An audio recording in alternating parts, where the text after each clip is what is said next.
I was actually about like three shows prior to the last show. I was actually hoping it was the last show, secretly, and not because of Sean. I mean,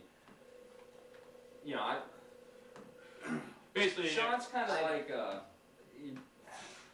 blank slate, clean slate. I didn't want to see Sean hurt really in the grand scheme of the band. I honestly thought that band could go on like forever because it was we were limited by nothing. Well, actually, the songs.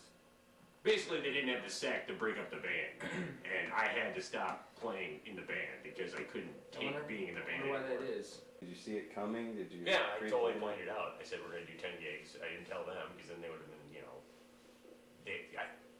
this is my thing that I'm going to make this perfect, and then I'm going to move on, and they have nothing to do with it. And that's how it was.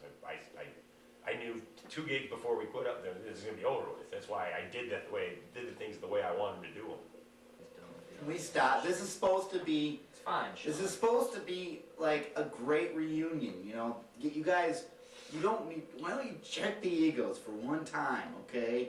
And just try and remember the good times that we had instead of this bickering. There's like 5 minutes. There's like 5. We should have joint once in a bathroom. That's what we did. That's the good times.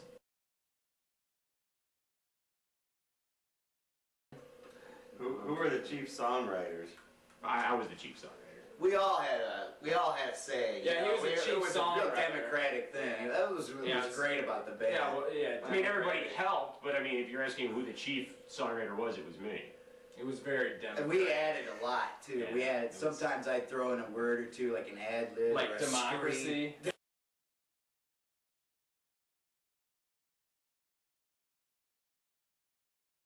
This is an original song by the Hi-Fis. This is an original we wrote. Well, If you feel as though you need to dance, please feel free.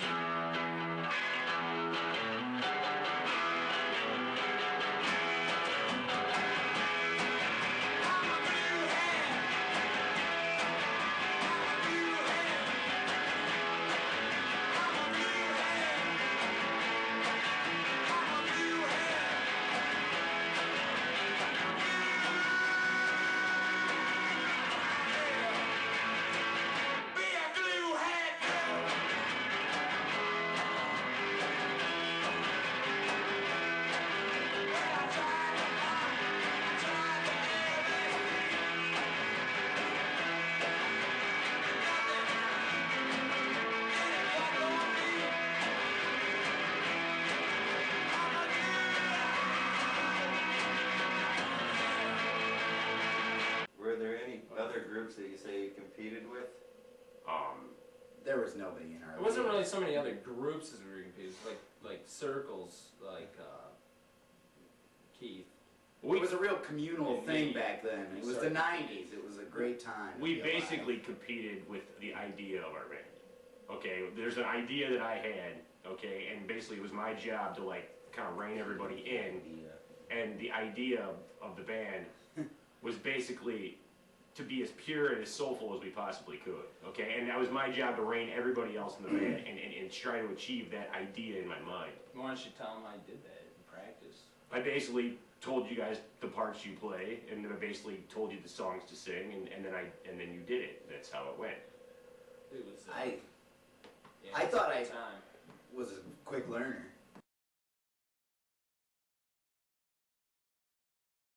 And I had. Well, wait. Why don't we go ahead and step back for just 1 second and let Keith explain what exactly he's doing right now with his musical career. Well, I'll tell you. After the Hi-Fis broke up, okay. This is good. I'm gonna get this one. It's. No, I'm just saying. It's cool. This is how you. This is. Let I'm Just just let me finish. I'm letting you talk. I'm letting you say. Well, I moved to Maine. Okay. Okay, I moved to Maine. Okay, and there's this small little Indian tribe there. There's only like 9 in existence anymore. Okay, and I was there. I had to take a nice long sabbatical from this, and just kind of clear my head. And I met this guy named Polly. Okay, I don't know what it's. It's like a short for something. It's an old Indian name. And he showed me this. There was like. He made this instrument out of like pine needles and pine cones and like the sinew of like like wood chunks. Sinew. Whatever. He made this, and he doesn't play for money. He doesn't play for fame. All he does is he plays this music for himself and for the small little tribe. And I changed my life, and he showed me why I played music to begin with, and I really started getting into this guy's style of music, and that's basically what I've been playing. It's kind of a pure thing for me. On a positive note, the guy got him to put down the guitar. What have you been doing since then? Playing, writing, Zen Buddhism. I've been playing a lot of Othello. I know poker and all that stuff's big now, but we're playing Othello for money. So what has everyone been up to since the band? Aside from the Indian reservation exploration. Well, I've been going from career to career. I was a security guard in a mall, and for a while there, and it was good pay. Until he got fired because like some guy busted into the Gap. The mall closed. I didn't get fired for that. The mall closed because someone burnt the Gap down. I heard you burnt down the trouble. Gap. Is that true? Not true. That's not true. I didn't burn down the Gap. I mean, That's so that funny. was after That's the funny. The Gap incident. Yeah, Guy it was broke a in, black mark on stole my everything, career. set fire to the Gap. The entire wing of the mall was shut down because of the Gap fucking being on fire. That was a kind of a black mark on my career as a security guard. So Yeah, because being that you knew the guy that was involved with this, that smacks of conspiracy, like you guys had it, something planned out. But, I could see how you think that. Why the Gap? It was a black mark.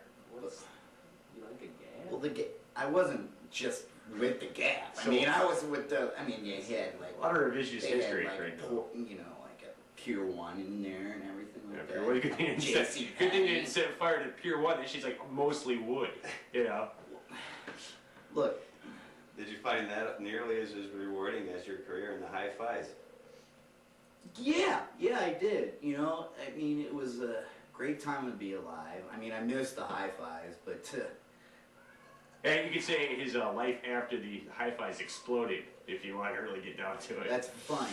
That's funny stuff. I couldn't get a job after that, and my parents, I had to move in with my parents, and That's a drag. yeah, it really was. Jim? I work in textiles. I make fabric for, Stuff that requires fabric. places, people that order fabric. Mhm. I've got a wife and 3 kids. A 233 bowling average. I'm in my, I like my bowling. I'm into my bowling. Pretty competitive. We got a league. It's just basic stuff. Not really a lot of rock and roll stuff. I'll do some karaoke from time and again, but. So you're into beer-oriented sports now, you'd say? Oh yeah. Well, I mean, not now. I mean, I always